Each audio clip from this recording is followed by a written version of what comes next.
আসসালামু আলাইকুম ওয়া রাহমাতুল্লাহি ওয়া বারাকাতুহু। আলহামদুলিল্লাহ ওয়া কাফা ওয়া সালামুন আলা ইবাদিয়াল্লাযিনা আসতাফা আম্মা বা'দ। আল্লাহুম্মা সাল্লি ওয়া সাল্লিম আলা নাবিয়িনা মুহাম্মদ সাল্লাল্লাহু আলাইহি ওয়াসাল্লাম।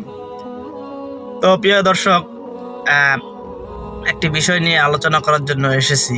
আমার মাদ্রাসায় কালকে এক লোক আমার ওস্তাদকে প্রশ্ন করছে যে হুজুর, যে নবী সাল্লাল্লাহু আলাইহি ওয়াসাল্লাম যখন মেরাজে যান, তিনি ফজরের আগে আগে কিভাবে মেরাজে গিয়ে সাত আসমান পাড়ি দিয়ে জান্নাত জাহান্নাম সব দেখে আসে, কিভাবে সম্ভব?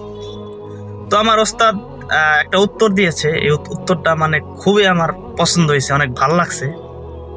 মাশাআল্লাহ, আল্লাহ তাআলা ওস্তাদকে নেক হাত দান করুক। তো